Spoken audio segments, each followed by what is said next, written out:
Welcome to the political segment of the weekend show. We've had a full show for you all, and I hope you all have been enjoying it so far. Recently, Nigeria's inflation rate decreased, as said by the National Bureau of Statistics, and we are going to have a discussion on how this came to be, the implications of this to businesses, to individuals, consumers, and the economy at large. Joining me to have this discussion, I have Chief Peter Amer, who is a former national chairman, Inter-Party Advisory Council of Nigeria. Good morning, and thank you so much for joining us today. We also have Engineer Dan Atai, who is SLA on Civil Society Matters, Office of the Deputy Spokesman, House of Reps. Good morning, and thank you so much. Good morning. Yes, thank you for joining us. All right, so let's talk the economy, because it affects us all. Of Even course. as little to the salt we buy, it's part of the economy. So, seeing as the National Bureau of Statistics has said that the inflation rate decreased by 0.79% actually in the past month, can you explain what this actually means for the economy at large, Chief? First of all, we have to say that inflation is when demand surpass supply, and when you have an aggregate issue on the issue of supply within an economy, and the demand remain unchanged. Because inflation also devalues your money, the amount of money in your pocket, because it reduces the strength of that naira that you carry. Yeah. Because I want to return back to be able to explain it in every time. And Nigeria economy is a mixed economy. We are mostly a service sector economy. Our industries are nowhere to be found. We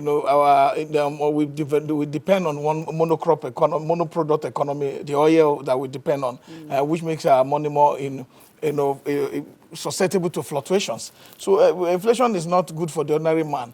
But mostly in the Nigerian sector, I've come to a conclusion that the inflation in Nigeria is caused by irresponsible actions of government, irrational policy decisions of government, unnecessary spending, government spending more than what they earn, and then printing money to try to cover those gaps. So that's what I believe is mostly responsible for. Because if you look at the fuel subsidy removal, the hasty nature at which it was removed, also increased, inflation for transportation costs alone by over 300%. Well, with that, they said that there was no choice. Subsidy had to be removed. There wasn't a choice, but there was a choice on the process and procedure to be taken, because you don't give medicine after death. That's what the president did. Because if you want to be able to do such policy, you could take from the least best practice, if you don't know, like, let me call it like that, from the 2012 removal of fuel subsidy.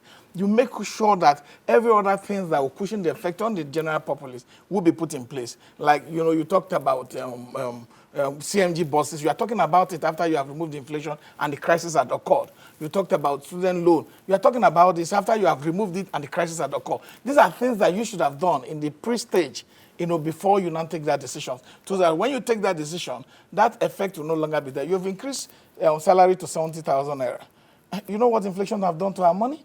That when the president came in, dollar was 500 naira to $1 was 500 naira. But today, $1 is 1,000 something. So the value of the money is no longer there. So for me, I think that government must have more fiscal responsibility, act more in the best interest of the people, and then stop unnecessary spending and waste, like buying of the aircraft for 150 billion, the new car that we saw the president riding. There must be fiscal responsibility, proper management of the resources, so that we can be able to manage our economy in the way. Because unnecessary spending of government is a lot of catalyst for inflation. There are other causes. You can have push cost inflation, you can have demand pull inflation, you can call all that and devaluations. But I'm not looking at that. I'm looking at if our government become more responsible and responsive to the plight of the people, knowing that the people will bear the brunt of all financial effect, then we'll be able to get somewhere. Because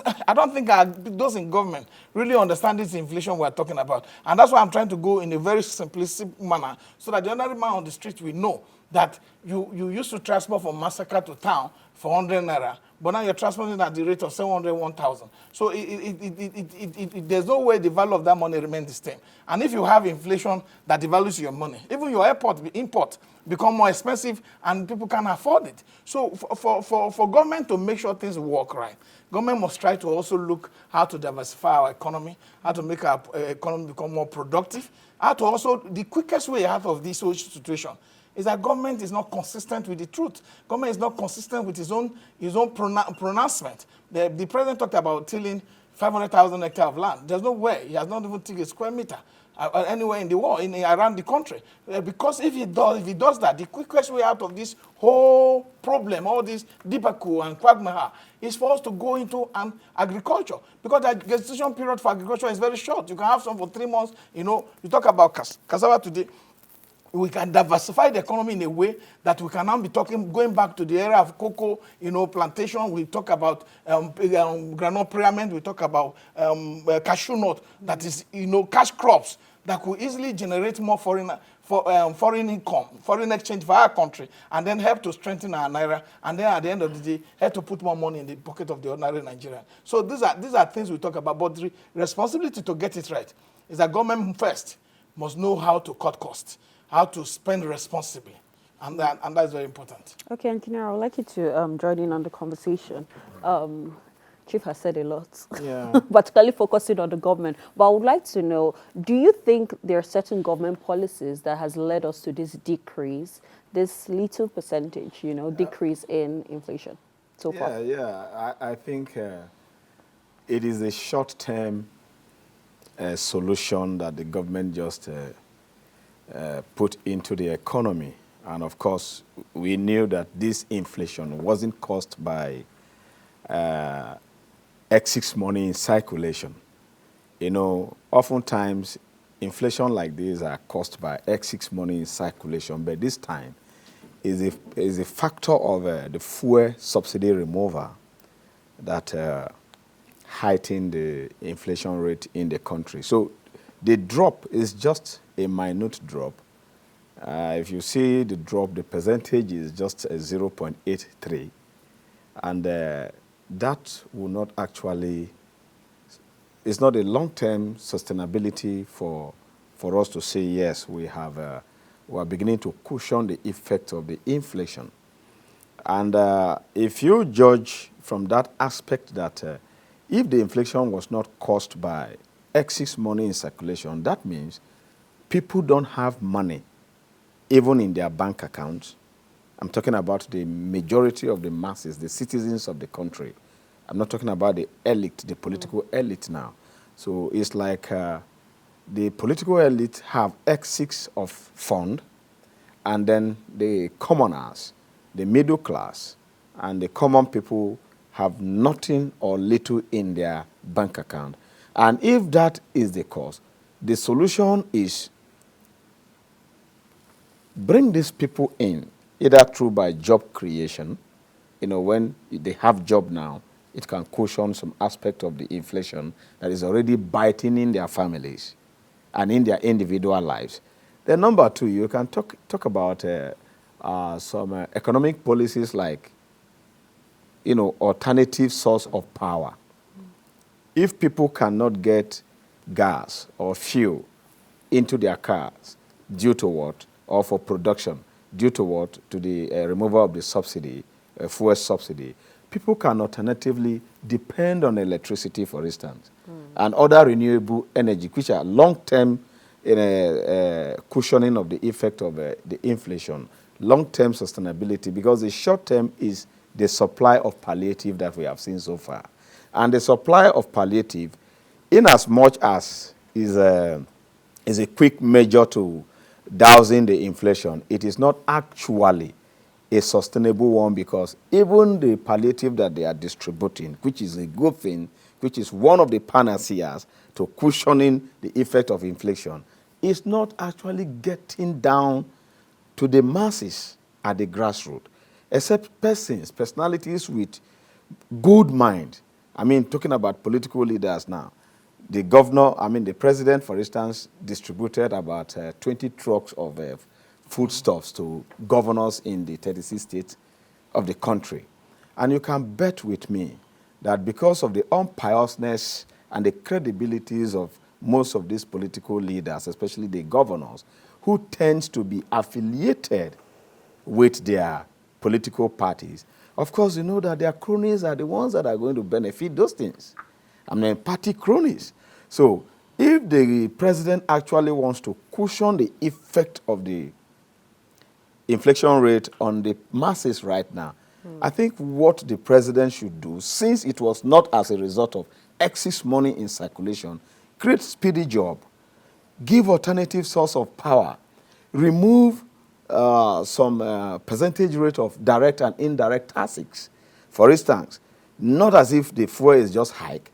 We couldn't even find the fuel to buy. Then number two, what do you depend if you are productive or you're an entrepreneur, for instance, or you are self-employed? You depend on power. You depend on communication like phone and computers. How do you power them? And how do you manage the data? So you can use digital economy also, because it's one of the fantastic way to curbing this kind of inflation. Digital economy in the sense that reduce data rate, for instance, decrease tariff on communication. And when you talk of electricity, let it be available. If electricity is available, the common man that can afford, that have a barbing salon, for instance, where you go to cut hair, usually at the rate of 200 before, now it's 1,000, 1,500. In a good salon right now, you can cut your hair for 3,000 naira. So when you are cutting your hair for 3,000 naira as against 500 naira, you can see the percentage increase of what is going out of your pocket or your bank account. So there are sustainable long-term cushioning of the effect of inflation that the president, the governors could do. If not, I don't think we'll get out of this so soon. So, Chief, what impact would this have on the broader sense of the Nigerian economy now? It is a very minute reduction in whatever figures that we have. Very minute, like my brother have said. And like I said, you could come here and speak terminology on economy, like we talk about reduced tariff on import and export, increase tariff on import, and then to try to encourage local production and all that, which is very important, and then increase interest rate. These are all the the economic solutions that are put there to be able to encourage savings and all that. But the problem we are talking about, I disagree with my brother. Yes, there's excess money in circulation, but the fact is that the value of that money is reducing every day. That's where I come in. Because the value of that money is nowhere to be found. People are going to be earning 70,000 hours with the minimum wage. It's an increase in money. But the fact is that 70,000, does it have the value? Because inflation has eaten so deep into it. We are talking about, he talked about something that was very important. People just, all the service sector, I thought Nigeria is just purely a service sector economy. And a service sector economy that does not generate foreign exchange will not be able to stabilize our currency the way we want it. And that's why we keep on telling you that the very easiest way to go out of it, we have arable land, we have manpower in a country that has so much manpower. How will we be so much unproductive? How can't we put these young people to use? Why can't we go to mechanized process of farming? Yes, you say you want to cultivate. For an average farmer, the people did anchor borrower scheme. The anchor wasn't there. The borrower was not returned. So there's corruption in the process. The government must reduce corruption, which is eating so deep into our financial the money generated. The government must also look how to block whatever crude oil theft that is going on. And like the most important is that government must stop unnecessary spending. Government must focus this spending on how to make sure that our economy leave the service sector alone, and then all the people who own our oil wells are briefcase companies, SPV, investors, and come and go. We are looking at people who will really invest. It's not people who come and look at just people to just build fence in Ogun State for an economic zone. They have seized our 3 airplanes. So it's a diplomatic disappointment. They shouldn't do that to any country. I don't agree. I'm a Nigerian. I always defend the interests of this country, even if I have different opinion with the APC and how they have governed this country. You cannot seize the plane of the American president or the Canadian president. It's not possible. This is about the office of the president of Nigeria. It's not about Bola Ahmed Tinubu. I'm not interested, but I know Bola Ahmed Tinubu policy is solely responsible for some of the challenges we have about inflation today. He met inflation at a certain level and I increased it to a point. Food inflation is 40-something% in a country where we live, where we're supposed to have surplus of food. So what are the policies? We're not talking about irrational policy decisions. We're not talking about waking up and saying fuel subsidy is gone. We're not talking about waking up and saying you will till 500,000 hectares of land. What are you really doing those things? That's what we're talking about. We're talking about action, actionable decisions that can lead to production, that can lead to growth, that can lead to expansion in the economy, that can make the economy robust enough to accommodate our growing population. So we don't have that solution yet. That solution must come from a pragmatic leadership. And we have a Senate that is supposed to be in line with the Constitution. The Senate is supposed to be making laws for the good governance and development of the country and also oversight. What have they done? They have not made any, since they came with all this crisis, I have not heard the Senate discussing specifically how to make certain laws that will encourage local agricultural development. Because, yes, we can have a lot of other things that we can do. We can say we want to process gold in Zamfara. We can say we want to drink. But these are long-time process that will take a long time because agriculture have a very short-term gestation period. That's why I'm always prescribing it as a fast way out of, to prosperity for our country. Yeah. Because you can't have the kind of land that Nigeria has. The whole of Kogi, you can see the entire southeast in it, over 30, close to 29, close to 30,000 square kilometers of land. So you can't have this kind of opportunity. You talk about distribution of palliative. It's tokenism, and it's very embarrassing that we continue that. We must stop it. We must stop that tokenism because it gets nowhere. It is manipulated. It is stolen. That's exactly what I said. People put it inside another bag, rebrand it and sell it. Politicians are manipulating the interest of our people. It doesn't take them anywhere. You go to a community, you give people 5,000 naira. It doesn't sustain them for more than 2 days. You are making our valuable population, our very energetic population, very lazy, and they are not productive. China did not go this route and succeed. Singapore didn't go this route. So you talk about that tokenism must stop. Because if you go to Lagos, you take 20 trucks of rice to Lagos. Lagos is sitting about on 3,000 plus hectares of land, 3,400 plus hectares of land. What are you saying? With 22 million population. So who are the people who are going to get the rice? 20 trucks. So it's like a drop in the ocean. Yes. So basically, the problem is about a fiscal policy of the government. They are irresponsible of managing this thing and trying to print money to try to meet up with the shortcoming of they are spending more than what we earn. The government is spending more than what we earn, and what is being spent is not being spent judiciously to promote development, to promote growth, to promote industrialization, and to promote production. That's the problem. That's where the problem lies. I saw you wanted to add something. Yes, I didn't say that we have X6 money in circulation. I said this inflation wasn't caused by X6 money in circulation. I said it's excess. They're part of excess, but the value of that money is not there. The X6 money might be in the hands of the elite, but in the hands of the common man, even in their bank accounts, I think what the president has just introduced about different kind of loans that are cushioning the effect of the inflation on goods and services. However, I said there are other long-term sustainable policies that he can apply. I brought out one idea of the digital economic control. That everybody uses phones. Everybody uses laptops right now. We are in a digital global world. And you cannot afford, when there is no money, you can't drive data, for instance. Data that is still being stolen from your phone by the providers. Namely, you know them. You know your telecom providers. Even, for instance, cable TV providers. They are also stealing from us indirectly. You don't have power to watch your programs at home, for instance. You subscribe a 30 days subscription for your DSTV, for instance, or GoTV, or what have you, in the cable TV subscriptions. You don't have power to watch them. And if you are not on pay as you go, the government cannot say, okay, we break this line here. Let's remove these people. Okay, give them pay as you go. It's part of cushioning so that your data can still be available for you when you come and at when you want to watch your TV. You are making phone calls. You are being told that your data ends. You are being given data limit. these are aspects of digital economic control of inflation that does not necessarily put finance in the pocket of citizens. By doing that, you have aided, you have helped somebody to solve problem with that little money in his pocket. And if you cannot do this long sustainable policies, why not, like my brother said, empower the local government administration? When we were growing up, we used to have local government farmlands, just like state government farmland in agriculture that he talked about, which is another solution. Because he said, and of course we know that agriculture produces quickly. Even in a year, you can have crops produced in so many ways, like groundnut, Benny seed, and so on.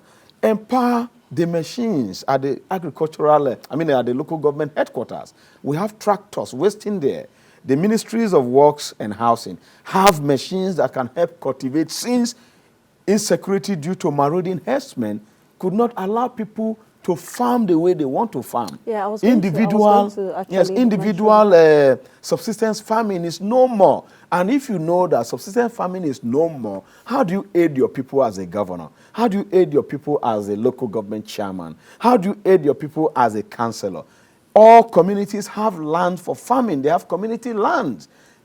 Subsidize these tractors for them. Let the tractors till the ground. Well, what practical steps can be made to avoid these insecurity issues that farmers are facing, which is actually reducing food production and practically, there is nothing you can do about the insecurity right now, because the security operatives that we have are not security operatives that map the area, the air, jurisdictions where people. Those guys follow through the bushes. This marauding herdsman, they comes directly into your farm where you are. But if you have a mechanized agricultural practice that is owned by government will have certain security measures, like fencing the land. No matter how big, the government have the capacity to fence any kind of land for their farming. And the government, after producing those agricultural produces from the local government level, the ward level too can have their own, even down to the unit level. This is how we grew up. We met those things, like the groundnut pyramid we met. They were all being produced at the local government level. And the state too can also produce and give people food. If the food storage facilities are not there, you can distribute. You can say, okay, just the way you are sending cash to people now. Government is giving palliative of 50,000 naira every month to a certain number of citizens in the country, and it comes in batches. But in the agricultural scheme, you don't need the anchor borrowers to form a cooperative society. You go straight into the local government. Since you have already brought the local government to yourself, now they have financial autonomy, which is a good one and a plus for the administration of PBAD. But we need to hit the ground running quickly. Like I said the other time on radio, that if nothing in the short and long-term measure are merged to cushion the effect of this, we will be observing serious uproaring in the country and serious protest, which has just begun. And in order to end this kind of crisis that may lead to the unexpected things that we are not anticipating right now, you have to use the local government administration, digital economy, and amidst removing of certain indirect taxes. Student, for instance, student taxes. It is not only loan that you give to students. There are certain student fees that you can also cut. A lot that you can do as government. It must not necessarily be that you give them loan. How are they going to pay back the loan? If they don't pay back the loan, you seize their certificate. How are they going to be presentable where they want to go and work? You don't even have jurisdiction for their professionalism when they are through from school, and you are giving them loan. If you are giving people loan, and you should be certified that, yes, if this person graduates, I have a job for him somewhere. The person is graduating, and the person is still going to look for a job by himself. It's like, adding more sorrows to the professionalism that the person has built. So I don't think that the government have done so bad, but the people handling the policies of the government are the ones shortchanging Chief, I'd like you. the good intentions I'd like of you the to come government. in. You've He's been just- reacting he's to looking for a statements he's been making. He's scapegoating the whole issue and leaving those who are responsible to be blamed. The government of President Bola Ahmed Tinubu have not shown responsive status as regards spending of our public money. This current administration, including the 10th National Assembly, have mismanaged resources in the way that even, increases the inflation in our society. They are buying cars, where you should be cutting costs, where you should be, slimming down the size of governance. The House and of Rep have expenses. just started cutting There's no costs. cut in salary. Forget that. We're talking about 21 million and how many million of allowance in a month. What is that? They are just playing game That with all 21 million is not feasible. Well, those ones are not even the issues for me. My issue is that you are building. How is it not feasible? It's- Okay, we'll get to You are that. building, you are building Christ, car man. park when there's already car park. You are building library when the library in Garki Area 3 is not working. When the library, national libraries are not working, you are building specific library for National Assembly. You are building specific hospital for the National Assembly. That's not how governance is done. The people elected you to represent their interest. To serve them. To serve them. You cannot go there and be serving yourself. I've said, we can use all sorts of English to say that when demand surpass supply, there's inflation. We can say, in all the language you say, when aggregate supply, and it falls and demand remain unchanged, you can have inflation. These are not the issues. We're talking about what affects the ordinary man on the street. It is the irrational, hasty, unplanned policies that are initiated by this government that are causing all of these issues. I agree with when you you very wake well. up, you did not know, you are not even gone into government. May 29, you sit in this Eagle Square, you have not seen the books. You say fuel subsidy is gone. That infamous word alone, that day, that evening, filling stations were closed. In the morning, fuel price became 800 naira per litre. And the man who was working at minimum wage of 30,000 was going to be leaving massacre the next day morning to go to work. Do you know that some ministries, some people started doing three days a week, which affects the manpower of this country? We're supposed to be working even every day because we have also meet up. We're supposed to be working every day, night and day. So people now started saying, you come on Wednesday, some come on Thursday, some in some of the ministries. So we are talking about things that really affect us. We're talking about the devaluation of the naira. You don't do things without policy framework. And that is why I'm giving solution. Look, you are giving. I'm giving solution too. Relax. Yes. I gave you time. I gave solution too. You're talking about. One of the solutions you gave was that the anchor borrower scheme is one of the biggest fraud in our scheme to try to grow this country. People come, they say they are the rice farmer association. You pack money and give them that they have 5,000 rice farmers. You don't see rice farmers. People come, they say they are the cassava farmer association. You give them money to go and give to their members. You don't see the members.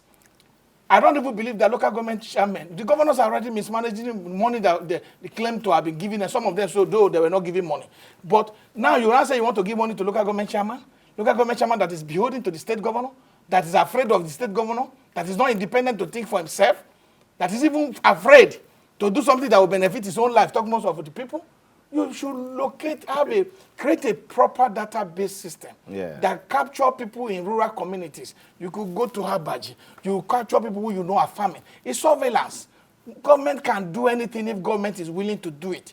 And those in governance are lazy, lackadaisical, and comfortable with the luxury of government. That's why they are not thinking. Because they don't run their private company like that. You hear somebody say, a person waiting for government, he will steal money and then go to his own company looking for competent people to manage that money. Whereas he doesn't want competent people to manage the one that belongs to the public. So the basic thing is that if you have somebody that is hardworking, that is determined, that's willing to sacrifice self for the benefit of all, that he will know how to deploy this money to direct farmers from one community, from one rural end to another. Because you don't create a buffer zone that the buffer remains blocked, not getting to the other people. So the easiest way, that's the solution. The solution is that the tariff, the barbers in zone A, they put them in zones. Zone A, zone B, the tariff payment system. Yeah. How are they going to survive? You can't even use 100,000 for 2 days in your house. So what business are you going to be doing? So those in government are insensitive. As soon as they try to become sensitive to the plight of the people and make policies that will work for the interest of the people and then work in the economic interest of the general public of the people by looking at measures that will either bring industries to work, that will bring agricultural sector to revive it, and not depend on the monocrop product that we're running. The crude oil that they are depending on is even, half of it is even stolen on the IC. I'm not saying this. The former NSA said it, how much is being stolen on the IC. And crude oil, like Peter Obi have said, is not biscuit. You have to bring ship that is bigger than the whole of this AIT compound. You have to bring it and bet on our high sea and drill. So what are the security agencies doing? Are they collaborators? Even when that ship departs to come to our shore, there's a tracking. So there's an internal and external collaborator. Why Nigerians are becoming more poor? Why we can't be able to arrest all the negative effect of economic that is affecting our people, including inflation, because the fiscal policy of the government, the spending attitude of the government, the money management of the government is extremely poor. You can't be buying cars. Where you bought the car, you get into government, you are buying new cars. Another person come another time, buy new cars. What do you mean? That is why we are talking about constitutional reform. So, constitutional reform doesn't solve our problem. It solves. No, it doesn't. Okay. I can mention code of constitution for you. Okay, for instance, if we keep, bringing out the problems without Listen, now we're providing solution here as I'm talking. Solution is coming. It looks like you talk of section, you talk of local government autonomy. There's no local government autonomy. There is. No, I can quote financial autonomy right financial now. autonomy is section 162. As I'm talking to you, people are trying to they are trying to conduct election. Section 197 is still there. There's no part of the constitution. I will call in the number for you, which deal with sex. And sex are hydro-headed in the way that the governors are suppressing the survival of sex. So if you have a man who detect their appointment, we also have a way to do it. Until we remove and re-energize strike, make it an independent body that will survive without the and that is what the National Assembly. We'll come to you. Without the penetration of the government, you can't work. See, our problem is not our people. Our people are good people. They're very patient people. And me, I'm tired. I'm frustrated by the patience of Nigerians and the endurance scheme that they have decided to put themselves on number one platter for sacrifice. I'm tired with it because government everywhere cannot work if the people are docile, if the people are not responsive, if the people are not participatory. If the people continue to close one eye and open the other to corruption, if the people continue to elect competent leaders at the polls and say, no, now anything where they like me, they do. This is where the problem lies. As much as you talk about the incompetence of those in government, the wickedness of those in government, the attitude of those in government that are not justifying progress for our people, you must also talk about the docility of those outside government, who actually are the government, who are supposed to be holding those in government responsible and accountable to them. But because they are not there, that gap has been so widened due to a deliberate attempt to impoverish our people. That's what the problem is. But don't allow poverty or allow the negative policies of government to take away your rights. Your rights are enshrined in the combined reading of the Constitution, Section 39, Section 40, and Section 41. You can manage that to be able to freely exercise your interest, freely speak to people in government and say, enough is enough. You are put there to work for us. And you have to have a scorecard. When people come in without working, you go to school. Even your parents want you to pass exam successfully without any inducement because they want to see that their child is growing. And then you elect somebody who is not passing the exam, that is making our pocket weak. Because inflation devalues the money in your pocket. What inflation has done is that if you have 10 naira today and inflation rises to 34 next tomorrow, that 10 naira no longer have the value of 10 naira. The value has dropped. And because if you go to market, what you used to buy with 10,000 naira today, you buy it in basket. Then you go now, you are going to carry them in hand. It is inflation that eats part of that money. I'm doing it in a way that people on the street will know what we're talking. Because you can talk about tariff, you can talk about taxes, you can talk about devaluation, you can talk about push cost effect and demand. But this is not what the people on the street knows. They are saying things are expensive. Things are expensive because of poor management of the economy, because of poor policy, because of all kinds of irrational decisions that have been taken by the government. At the same time, you are removing subsidy, you are increasing, allowing NEC to increase tariff on electricity, you are doing devaluation. Don't you think of the common man on the street? There must be a gradual process to do this. But that is exactly what I was saying here. I like, if I bring constructive criticism, I give you corresponding solutions. If the fuel subsidy landed us, the removal landed us to this very situation that we are, what is the way out? And of course, it is not only the fuel subsidy that was removed. You have tariff increases in other things like electricity, like Electricity. I said. I said here that, look, bring down the cost, make the electricity industry competitive, because productivity is one thing that will surely end inflation. And when a nation is productive, the value of their currency increases. If you say the Naira does not have value, why would the Naira have value when all we do is importation? You talk about monocrop economy. And if all we do is importation, monoproduct, if all we do is importation, what do we export as our GDP? The only GDP, the gross domestic product we have, is oil, is the crude. Because we sell in dollars. And because we sell in dollars. Even Even though dollars is not the highest money in the world, but there is a political bureaucracy in the IMF and the World Bank that has enthroned the dollars above almost every other nation's currency. So what do you do? What did they do before they get to where they are? Singapore, Taiwan, the Asian continent, what did they do? I don't believe in blabbing. I believe in giving you idea and solution that, look, if we are trading with dollars and the dollar trade pact that we have with United States of America or UK is not, the bilateral trade agreement is not benefiting to us. Bilateral trade. Okay, it's beyond that. So what do we do?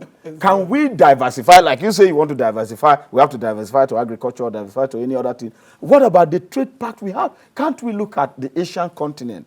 Most of the things we have in this studio now, for instance, in our houses, they are made in Asia, made in China, made in this. So is the Chinese yuan or the Japanese yuan and is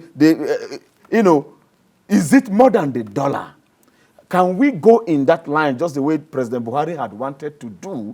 So these are solutions. But if you say the government is not looking into that direction, and that the local government system is not working, and that the governors are not working, and that nothing works, what will work to get us out of this situation? But I told you now, I said take it to the people. Now, take it to the people. Are you going to disburse money to the people and say, okay, let everybody have money? Take fertilizer to them. As you take fertilizer, what? Okay, you talk about the only thing that you have said here, which I took from you as a digital analyst, is the data, perfect data analysis for local government. You understand? So when you have perfect data analysis for people at the world level, people at the local government level, you know, when you talk about state, it's far away from the grassroots.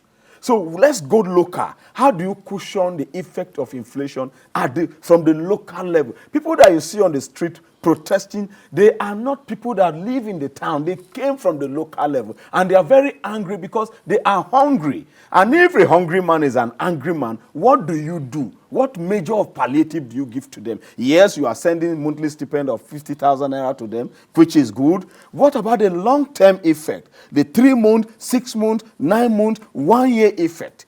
These are the things. And if you say agriculture is not just a simple short-term effect. It's very short. At least, at maximum, 3 months. But if you do not eat within 24 hours, you can die. It's the shortest so, still. employment, you understand? Okay, you have brought government bonds, which are government enterprises. I don't know how much of the government enterprises are running in the country right now. Because when you talk about Nigerian Airways, you don't have it. Nigerian Railway, you don't have it. Nigerian whatever, you don't have it. So, if you know that those things are not working, why not collaborate with the private entities by bringing the bond down for people to invest in those things, take these companies as their private organizations, private companies, and then create jobs. And if the jobs are created, people have money now to invest into what? The firms and the bond that you have given to them very cheap. Because if your productivity in your companies, for instance, we don't have refineries. If your refineries are not productive and not refining fuel, and you are refining crude from abroad, is it not why you are depending on the dollars? And is it not why the dollar is devaluating your naira? And if your value of naira is very, very incompetent compared to the dollars, it means everybody, you have no right to even arrest some people who are called internet fraudsters. Because the fraudulent activities is majorly dependent on the government, and in this case, the federal government, which is having bond and a bilateral trade agreement with the IMF, with the World Bank. So if people in Nigeria cannot live by dollars and they must live by naira, what do you do to make the naira strong? It's production. And the productivity, these are the facets by which production can quickly enhance our economic strength in the country. Thank you. So before we go, Chief, still talking solutions, what positive recommendation do you have to decrease inflation, crush this hike in, the economy? I've told you, there are a lot of other, you can decide to speak and say things and say, go and start production of tires. You start to produce tire tomorrow or produce car. I'm telling these are long-time process we put in. I'm telling you, the gestation period for agriculture is very short. The period that Nigerians can benefit for is a very short period. Now Nigerians can, within 3 months, within 2 months, you can have, ethanol production from cassava and export, and make more money. So these are facts that are in the public glare. You can data Google them. So what I'm saying is that Nigerians have always had solutions. It is the incompetence of those in government that have led us to the bad situation we are today. Let me tell you, in time past, we just watched the entrepreneurial show here on AIT. We're talking about vocation. We have college of vocations. We have Federal College of Technology, Orozo here. Technical. It's dead. We have Federal College of Technology, Yaba. They are dead. Listen, please, I don't interject you. Just relax. They are dead. These are knowledge that we know they are there. Polytechnic wasn't created to go and be reading books. Polytechnic, that was the essence. We imported it so that we can have there can be techniques to what they learn and come outside and do practicals directly. So you have these federal colleges of education that are dead, federal vocational centers that are not working. People have placed so much emphasis on reading than working towards making people more productive. So we must look at these areas to expand our economy, to have more even capable hands, apart from the doctors who are exporting all over the world, apart from the nurses, to have more capable hands to work here professionally, to make furniture here, to make everything locally. But for us to start and keep the people away from hunger and starvation, we go into agriculture in the immediate and invest properly, have a correct and accurate data of the people you are giving to locally. Don't have an intermediary that have to collect all the money and say he has to distribute. You don't need that. The farmers are there. Yes, there's an issue of security, but government is not willing to do it. There's no security. If you commit a crime now, today, against the government, directly, they will pick you wherever you are. Even if you are in London, they will use Interpol. But the government is not interested in safeguarding the ungoverned spaces within our lands. The ungoverned spaces within our land can be safeguarded. Look at the protest. I was in the protest. I was there.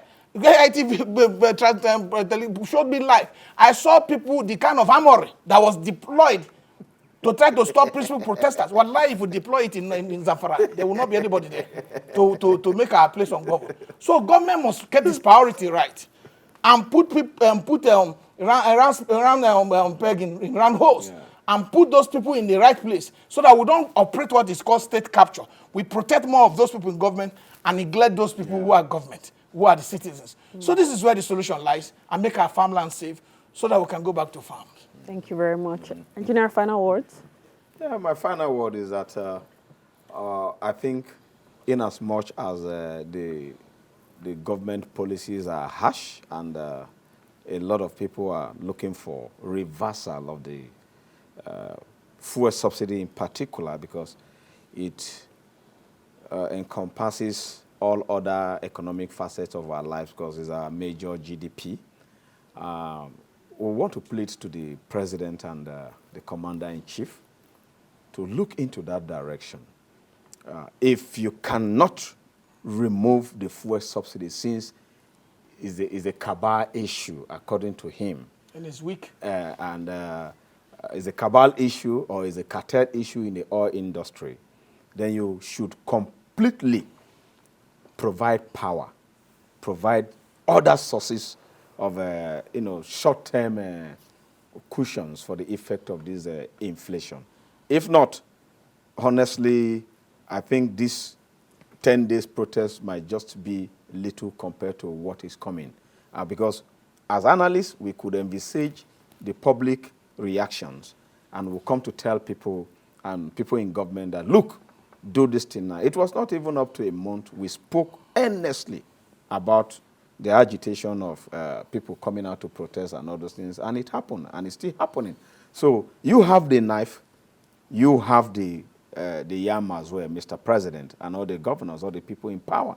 You are trying, and then the issue of constitutional reform and review, which will help the local government to stand, it should be speedily. Local government elections should be conducted by the Local Government Electoral Commission. That aspect is one aspect that will give us political liberation, political autonomy in the local government administration, because the powers of the local government over years, over decades have been usurped by the state government, and the local government is a tier. They should look into that. It will also help a lot for finances and economic viabilities at the rural areas. I think these are my points for now. Engineer Dan, Chupita, thank you so much for Thank your you. amazing contributions, and it was an interesting conversation Thank you. with you all. And as we keep saying on this show, it's very important to hold your local government accountable, state government accountable, the National Assembly, the federal government.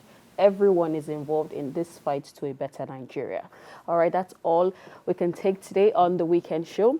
Thank you so much for joining us. Remember, you can catch up on all our episodes on YouTube at Weekend Show NG. Follow us on Instagram and X at Weekend Show NG. You could follow me on Instagram and X at Didi_. Have a lovely weekend. We'll see you next week.